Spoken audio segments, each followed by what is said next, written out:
या ठिकाणी तुम्ही बघू शकता विरोधकांकडून आज देखील आंदोलन करण्यात येत आहे। गेल्या अधिवेशनाची सुरुवात झाली तशी त्या दिवसापासूनच विरोधकांकडून सातत्याने विधिमंडळाच्या पायऱ्यावरती आंदोलन करण्यात येत आहे। राज्यातील विविध प्रश्न समोर घेऊन हे आंदोलन करण्यात येत आहे। पहिल्या दिवशी ईव्हीएमच्या संदर्भात आंदोलन केल्यानंतर दुसऱ्या दिवशी शेतकऱ्यांचे प्रश्न असतील, त्याच्यानंतर डॉक्टर बाबासाहेब आंबेडकर यांचा अवमान केल्यामुळे अमित शहा यांच्या विरोधामध्ये महाविकास आघाडीचं आंदोलन होतं। आज शेवटच्या दिवशी देखील राज्यातल्या विविध प्रश्न हातामध्ये घेऊन हे महाविकास आघाडीच्या नेत्यांनी आमदारांनी विधिमंडळाच्या पायऱ्यावरती आंदोलन सुरू केलेलं आहे। हातामध्ये बॅनरबाजी आहे, बनावट बहुमत, बनावट औषध अशा प्रकारचे बॅनर हातामध्ये घेतलेले आहेत। बोगस औषधांचा सुळसुळाट, जनतेच्या पाकिटात खडखडाट अशा प्रकारचे बॅनर हातामध्ये घेऊन महाविकास आघाडीच्या सर्व आमदारांनी या विधिमंडळाच्या पायऱ्यावरती आंदोलन सुरू केलेलं आहे। अधिवेशनाचा आजचा 5वा दिवस आहे।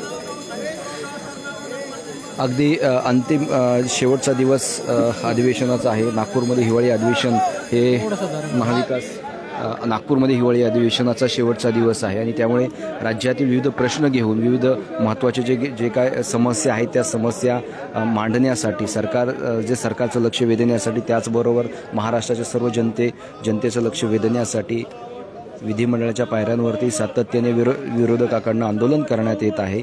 नागपूरमधील हिवाळी अधिवेशनाचा आजचा शेवटचा दिवस आहे।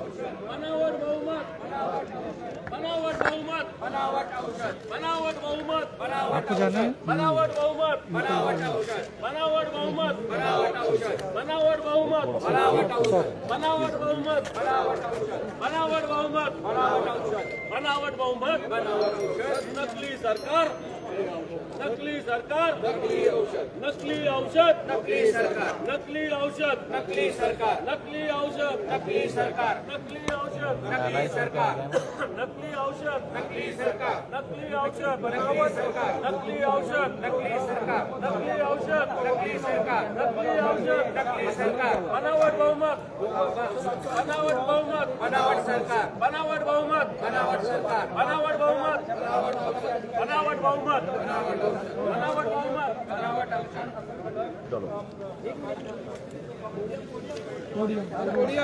या ठिकाणी नकली औषध, नकली सरकार अशा प्रकारची घोषणाबाजी करत महाविकास आघाडीच्या आमदारांनी विधानसभेच्या विधिमंडळाच्या पायऱ्यांवरती आंदोलन सुरू केलेलं आहे आणि आता सध्या या ठिकाणी माध्यमांशी संवाद साधताना दिसत आहे अंबादास दानवेचे विरोधी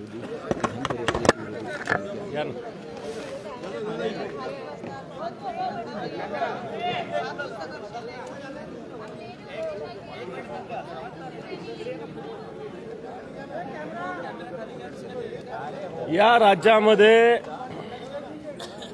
मागच्या दीड वर्षापासून जे वेगवेगळे वैद्यकीय महाविद्यालय आहेत,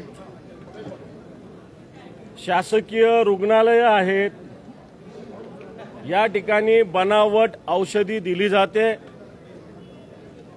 या बनावट औषधी डॉक्टरांनी ओळखल्या होत्या, त्याच्यावर स्थगिती दिली होती, परंतु तत्कालीन मंत्र्यांनी ही स्थगिती उठवली आणि पुन्हा एकदा या बनावट औषधी वेगवेगळ्या रुग्णालयात पोहोचलेल्या आहेत।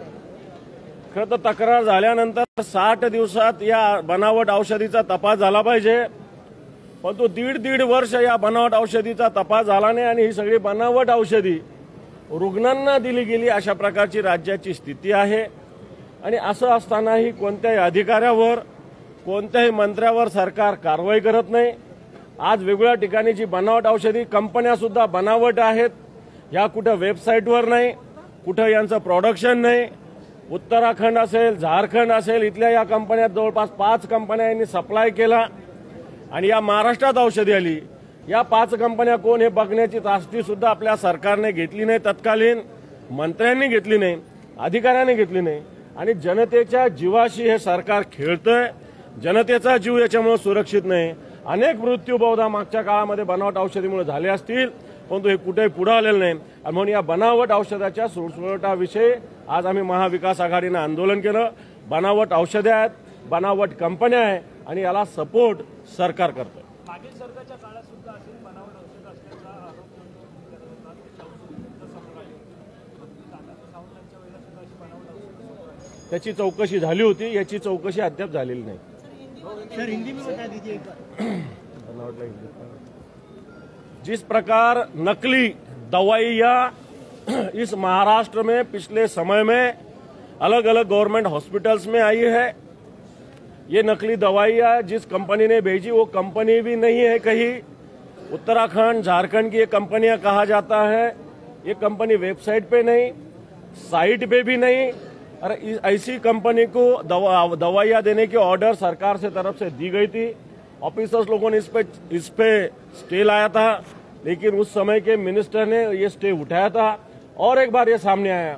इसके बाद इसकी जो चेकिंग होना चाहिए वो 60 दिन में होना चाहिए, लेकिन 1.5 साल हुआ, ऐसी बनावट दवाइयाँ का कोई तपासनी हुई नहीं, कोई चेकिंग हुई नहीं.